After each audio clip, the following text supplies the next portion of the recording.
सभी साथियों को नमस्कार। एक बार पुनः स्टडी विद अभिषेक में आप सभी का जोरदार स्वागत है, हार्दिक अभिनंदन। साथियों, इससे पूर्व के एपिसोड में हमने वर्ग और आयत के बारे में समझा था। वर्ग क्या होता है और आयत क्या होता है, इसके बारे में जाना था।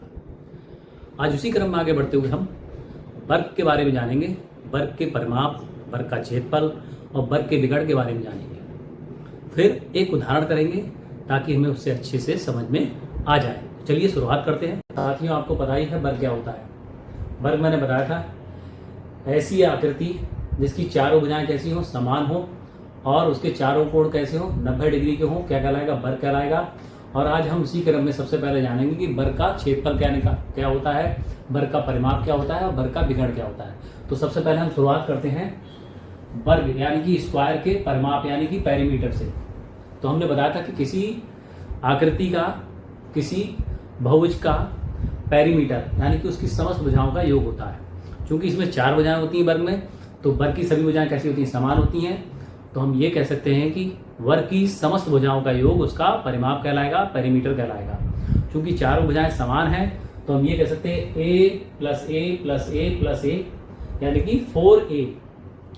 और हमने इससे पहले वाले एपिसोड में आपको अच्छे से समझाया भी था।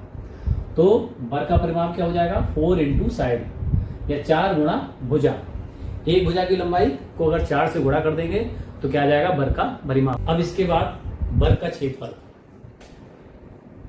वर्ग की जब बात आएगी तो हम ये मान लेंगे कि उसकी समस्त भुजाएं कैसी हैं, यानी कि चारों भुजाएं कैसी हैं, समान है।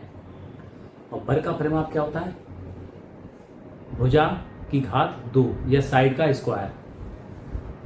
देखिए इसकी लंबाई और चौड़ाई दोनों समान है और क्षेत्रफल का फार्मूला क्या होता है, लंबाई गुणा चौड़ाई।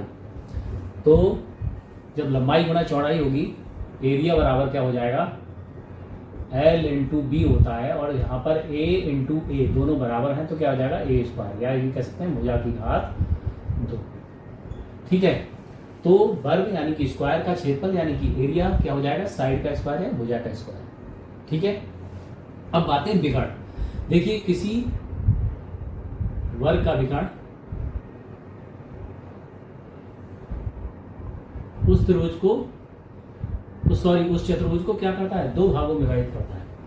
और ये दोनों विकर्ण एक दूसरे को क्या करते हैं, प्रतिच्छेद करते हैं, मध्य बिंदु पर इंटरसेक्ट करते हैं, बराबर विभाजित करते हैं विकर्ण। ठीक है, विकर्ण क्या होगा, ए से अगर सी को मिला दें और डी से बी को मिला दें तो ये कौन से 2 विकर्ण हो गए, इसके विकर्ण हो गए इसमें डी और बी या बी डी। एक तो बी डी हो गया और एक कौन सा हो गया, ए सी। ये 2 विकर्ण हो गया इसमें, एक विकर्ण ये हो गया और एक विकर्ण ये हो गया। वर्ग में कितने विकर्ण हो गए, 2 विकर्ण हो गए। और ये दोनों एक दूसरे को प्रतिच्छेद करते हैं यानी कि 2 समान भागों में विभाजित करते हैं। ठीक है, अब इसमें हम एक उदाहरण करते हैं ताकि हमें अच्छे से समझ में चीजें आ जाए। तो देखिए यदि किसी वर्ग की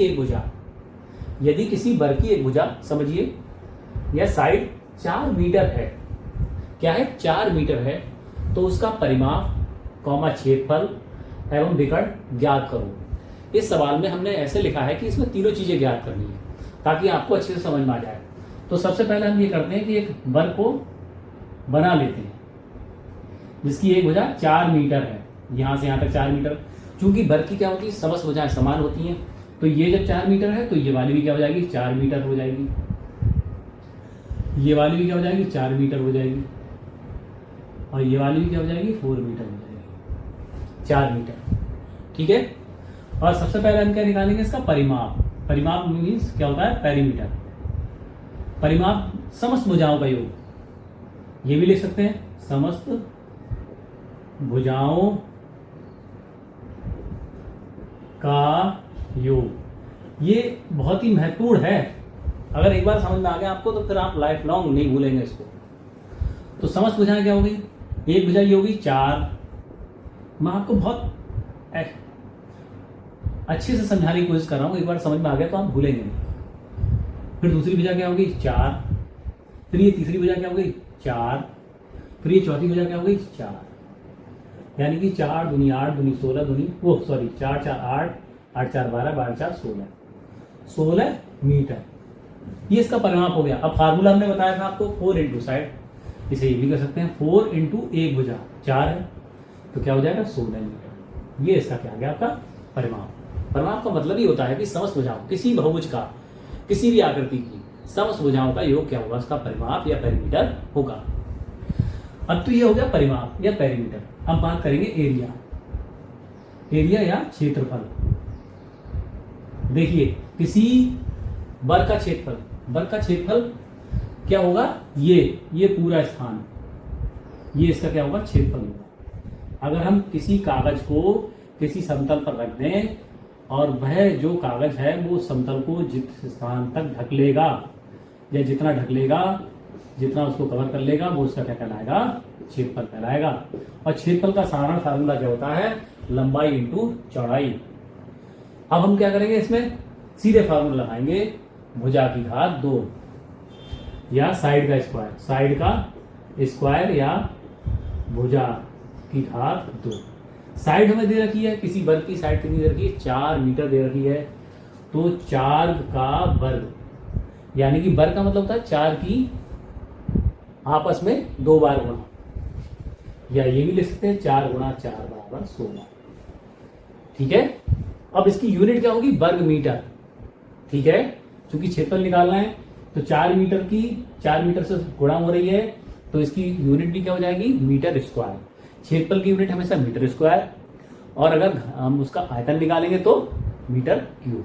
यहाँ पे क्षेत्रफल की बात हो रही है तो मीटर स्क्वायर, मीटर की घात 2 मीटर स्क्वायर, ये भी कह सकते हैं। समझ आ गया, इसका क्षेत्रफल निकालना सीख गए आप। अब देखिए विकर्ण, विकर्ण या डायगोनल। विकर्ण क्या होता है, देखिए विकर्ण मैंने बताया था कि अगर इससे इसके सामने वाले बिंदु को मिला दिया जाए, ए के सामने वाले बिंदु को, जो ठीक अपोजिट हो उसके, तो ये वाली रेखा क्या हो जाएगी, इसकी विकर्ण हो जाएगी। और किसी त्रिभुज का विकर्ण क्या होता है, त्रिभुज का विकर्ण होता है कर्ण का स्क्वायर और लंब का स्क्वायर। मैं यहां लिख देता हूं त्रिभुज, क्योंकि ये त्रिभुज बन जाएगा, त्रिभुज या ट्रायंगल का विकर्ण। देखिए कहीं ना कहीं एक दूसरे से चीजें जुड़ी होती हैं। विकर्ण क्या होगा, अंडर रूट लंब का स्क्वायर प्लस आधार का स्क्वायर। ये समकोण त्रिभुज की बात हो रही है। समकोण त्रिभुज का विकर्ण लंब का स्क्वायर, सॉरी यहां पर मैंने स्क्वायर नहीं लगाया है, और आधार का स्क्वायर, और ऊपर उसके क्या आ जाएगा, वर्गमूल। अब देखिए चूंकि यहां पर क्या है, और सबसे किसी समकोण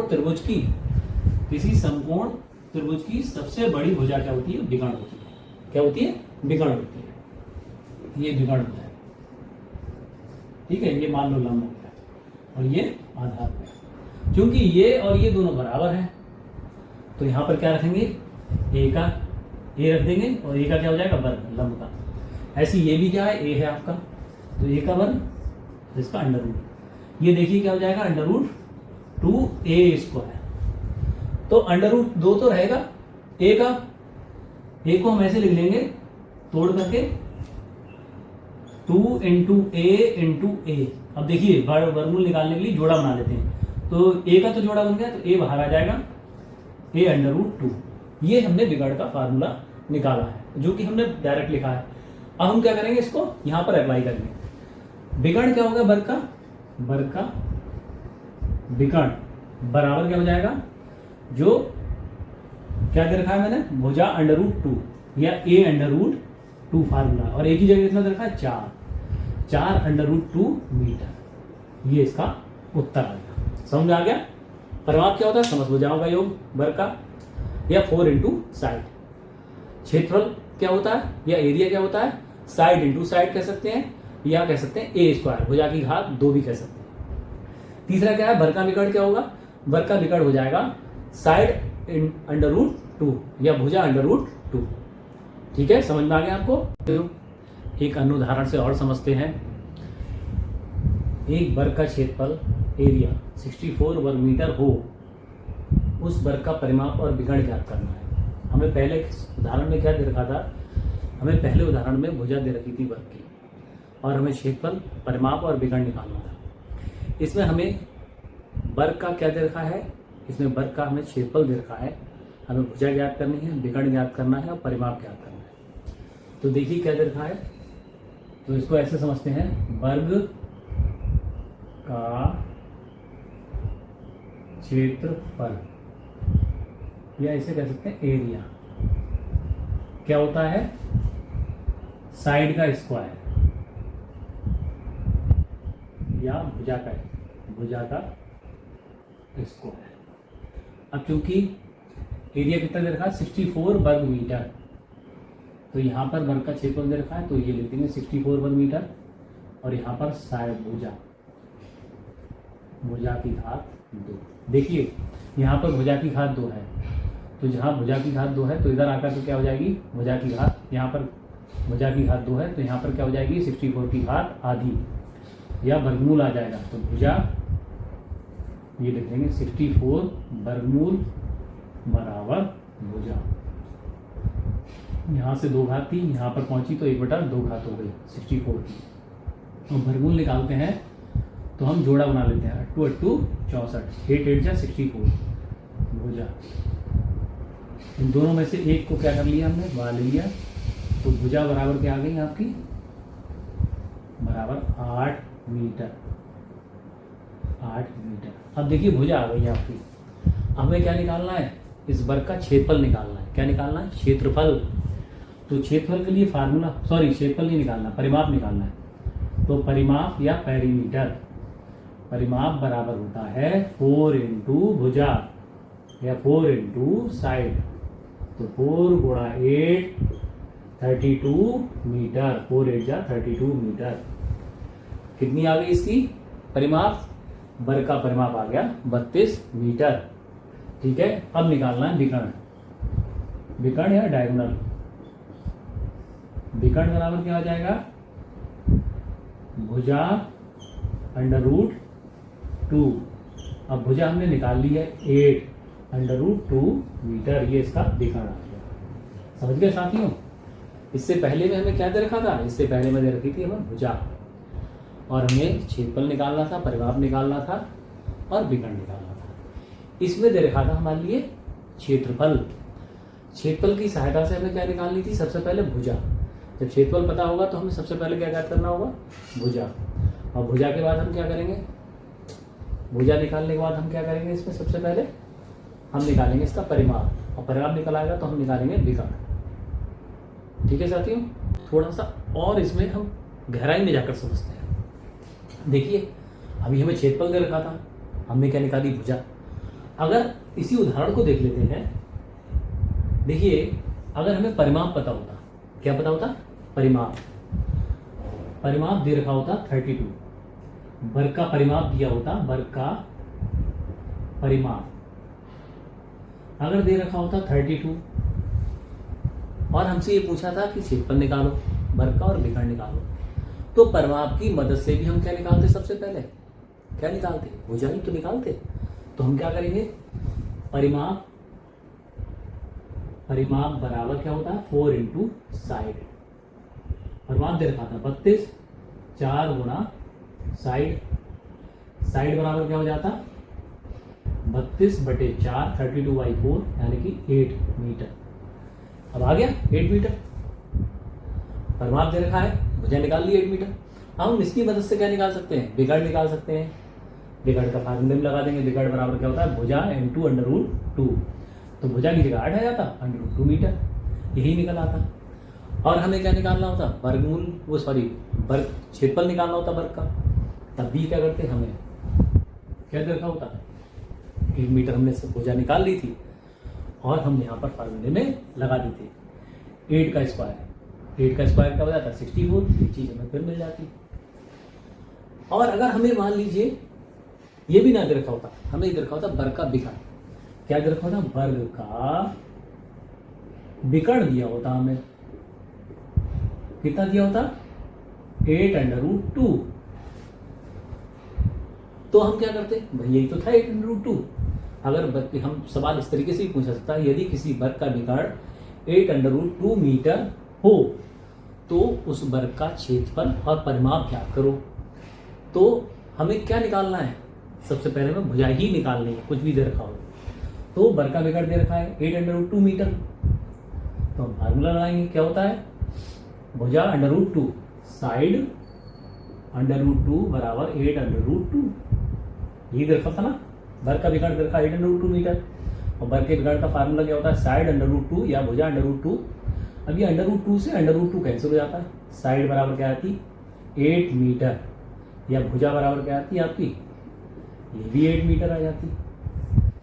तो दैट मीन्स क्या हो, कुछ भी दे रखा हो, हमें क्या सबसे पहले याद करनी है, भुजा याद करनी है। और भुजा के माध्यम से, भुजा की मदद से हम क्या निकाल सकते हैं, क्षेत्रफल निकाल सकते हैं, परिमाप निकाल सकते हैं और विकर्ण निकाल सकते हैं। इसमें बहुत सारे सवाल बन सकते हैं। ये केवल आपका कॉन्सेप्ट क्लियर करने के लिए बताया गया था, ताकि चीज़ें आपको अच्छे से समझ में आ जाए। और इसके बाद हम और चीज़ें भी समझेंगे। आपसे एक निवेदन है कि ऐसे शिक्षक साथी जो बेसिक एजुकेशन डिपार्टमेंट से जुड़े हुए हैं और टेट परीक्षा की तैयारी कर रहे हैं, उनके लिए रामबाण है, क्योंकि उनका पढ़ाई में एक लंबा अंतराल हो गया है। और मैं बिल्कुल धरातल से इसको समझाने की कोशिश कर रहा हूँ। तो आप लोग कोशिश करिए इसको, कि निरंतर इसको देखते रहिए। और जहाँ भी कोई दिक्कत आए तो आप मुझे कमेंट में बता सकते हैं। अगर आपको लग रहा है इससे आपको लाभ हो रहा है तो इसे अन्य साथियों को भी शेयर करिए। इससे हमारी पहुँच जो है अन्य लोगों तक भी हो जाएगी और अन्य लोग भी इसका लाभ ले सकेंगे। और हम आपसे निरंतर किसी न किसी माध्यम से जुड़े रहेंगे। आप निश्चिंत होकर के निरंतरता के साथ पढ़ाई करते रहिए। और आपकी जो भी क्वेरी हो कमेंट करिए हमें, हम आपकी हर क्वेरी को सॉल्व करने का प्रयास करेंगे। और हम आपके बीच के ही हैं, हम आपकी परेशानी समझ सकते हैं। धैर्य बनाए रखिए, हम आपके साथ हमेशा रहेंगे। और इसको सब्सक्राइब करिए और शेयर करिए, ये निवेदन है। चलिए, आपका बहुत बहुत धन्यवाद।